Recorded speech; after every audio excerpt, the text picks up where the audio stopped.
Toxic Workplace, a labor market special report, exploring the hidden costs of unhealthy work environments and their impact on productivity and retention. I'm Juel Claxton, and welcome back to FNN News. Tonight, we're taking a serious look at something many employees experience but don't always know how to name: a toxic work environment. And sometimes toxicity doesn't look like yelling, harassment, or an obvious hostile workplace. Sometimes it looks like being repeatedly overlooked for promotion, being pushed out after raising legitimate concerns. And according to research attributed to the Institute for Women's Policy Research, or IWPR, that last part may be creating a very different picture of the labor market than the headline unemployment numbers suggest. The 600,000 question, a recent IWPR report, examines significant employment barriers affecting Black women. Let's look at the data. 600,000 young Black women face uneven job prospects due to systemic barriers. Although the latest U.S. labor report shows Black women's unemployment rate fell from 7.07% to 5.73% on paper, many highly educated Black women have been pushed out and are struggling to find jobs. A groundbreaking new report from the Institute of Women's Policy Research titled "Not Bootstraps" has released data that Black women have known for generations. You can earn a degree, gain experience, and even work in a high-growth industry, yet still struggle to get hired and struggle to get promoted. Quote, last one hired and first one fired. A popular phrase repeated in the Black community is now backed by data. The report revealed that Black women are not struggling in today's labor market because they lack qualifications or are not working hard, but because there are still systematic barriers that stand between their economic ambition and the opportunity granted. Black women were the fastest growing educated demographic in the United States of America. A lot of that went back to policy connected to the Department of Education and opportunities for higher education through or to the workforce. Simple cause and effect. There's more. Since January 2025, more than 600,000 Black women have been pushed out of the labor market, causing a ripple effect in the economy. Aggressive anti-DEI policies, federal government cuts and job cuts, AI hiring biases, and Trump tariffs have had a compounded impact on Black women entering and staying in the labor market. Dr. Turner, one of the authors of the report, noted that, quote, Black women have been having a much worse time in the labor market over the past year. Not surprising, given everything that's been going on in the news, end quote. For young Black women entering the workforce after college, the job market can be daunting. Quote, we found that Black women have spent twice as long unemployed as white women, and that young Black women were more than twice as likely to be, unemployed in the first place than white women, said Turner. The report revealed that Black women had even surpassed the unemployment rate for young Black men, which is normally higher. This report revealed that the labor market challenges facing young Black women cannot be explained away by low educational attainment or a lack of personal effort or working in shrinking industries.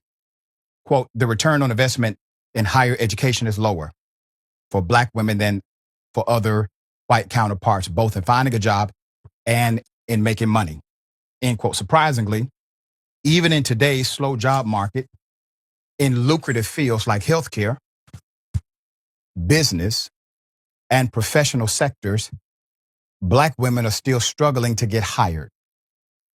Turner argued that policymakers in Congress need to address the cause of the problem through effective public policies and not put the blame on Black women. such as, quote, working twice as hard to get half as far, end quote, given in the Black community no longer seems applicable, especially in the age of AI, combined with shrinking job openings in a low hire market. Black women face what Dr. Turner calls a double tax, where they are being discriminated against in the job market for their gender and for their race. Faced with hiring discrimination and corporate cutbacks, millions of Black women are turning to entrepreneurship to meet their economic needs. The Wall Street Journal reported that Black women own 2.9 million businesses, about 18% of all women-owned companies in the U.S. However, due to a lack of financing, venture capitalist funding, and professional network, is much more difficult to scale. The 2026 Impact of Women-Owned Businesses report by Wells Fargo Bank stated that Black African-American women-owned businesses had the lowest average revenue, $650,000, reflecting persistent challenges in scaling despite strong firm and employment growth.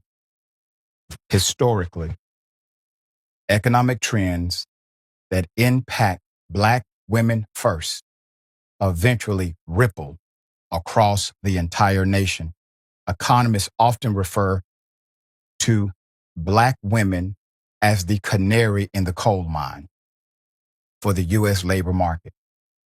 If you make it harder for a large group of willing, highly educated people to participate in the labor force, that is simply bad economic policy, said Dr. Chatterjee, a senior social science research and data analyst at IWPR, stated, quote, you lose skilled workers who contribute to GDP, pay into Social Security, and power consumer spending. On labor reforms and student debt relief, which is the number one contributing factor to non-home ownership, IWPR is focusing on state-level interventions while holding employers accountable. Tools like IWPR's State Policy Action Lab track real-time legislation across all 50 states, equipping local leaders, civil rights organizations, and advocates with evidence-based policy solutions to advance pay transparency, paid leave, and equitable hiring practices. Addressing this economic injustice demands civic engagement, private sector accountability, and elected leaders who uphold their constitutional responsibilities and ensure that economic opportunity is accessible to all Americans. The analysis cited in our source material estimates that more than 600,000 Black women have been pushed out, laid off, or economically sidelined from the U.S. labor market since January 2025. Now, that's a staggering number. But here's where the economic data becomes complicated. The official unemployment rate for Black women reportedly fell from approximately 7.07% to 5.73%. At first glance, that sounds like good news. But there's an important distinction.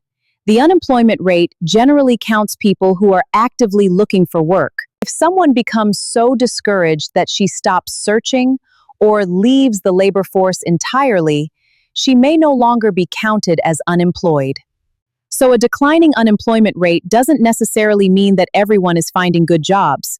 Sometimes it can mean fewer people are participating in the labor market. And this brings us to another uncomfortable question. What if education isn't the problem? Despite my degrees, my applications go unanswered. For decades, workers have been told, get another degree, get another certification, work harder, network more, pull yourself up by your bootstraps. But IWPR's analysis challenges the assumption that additional education alone eliminates employment inequality. The report points to persistent disparities even among highly educated Black women.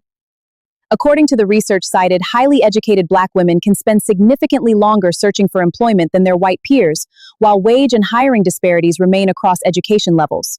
So the question becomes, what happens when the resume is qualified but the opportunity still doesn't come? Wide open, researchers and Lodermist point to several structural factors. What if education isn't the problem? First, public sector and federal employment cuts. Black women have historically had significant representation in government and public service occupations.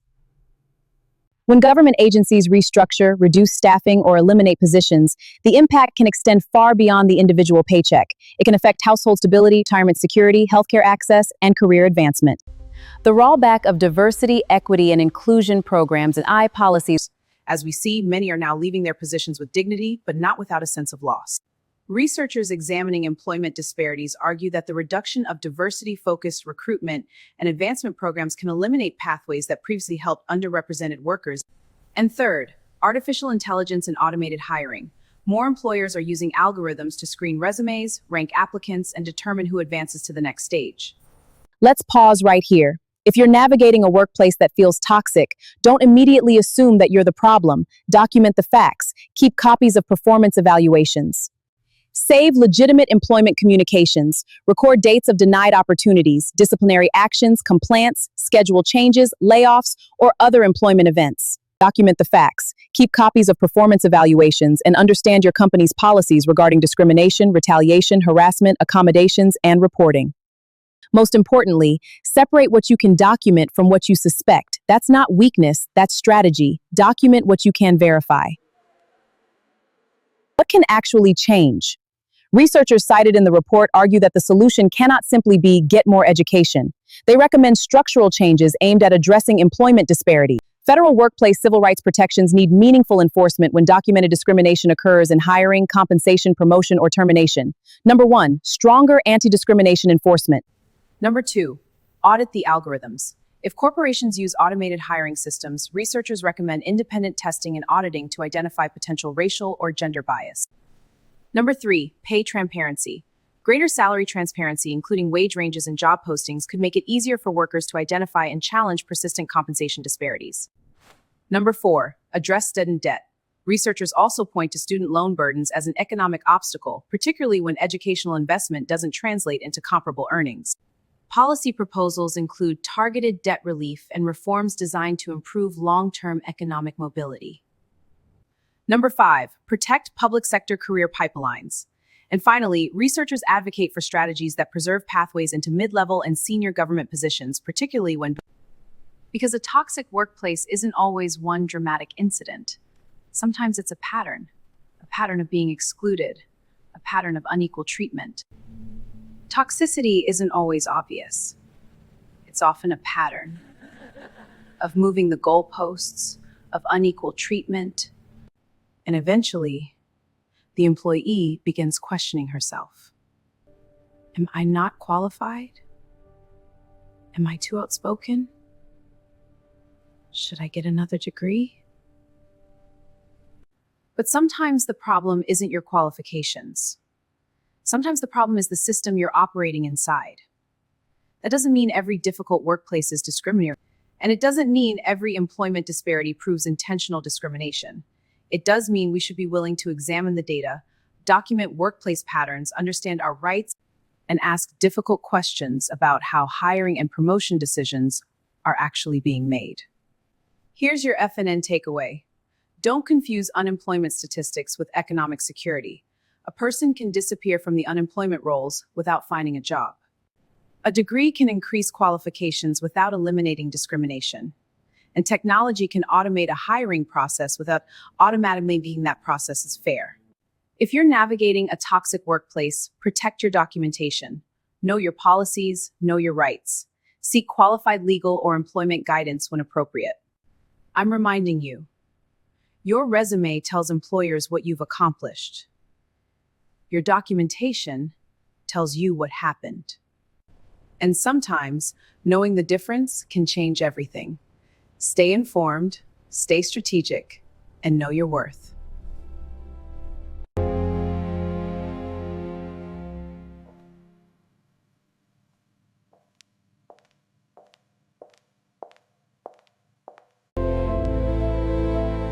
Thank you. Let's go.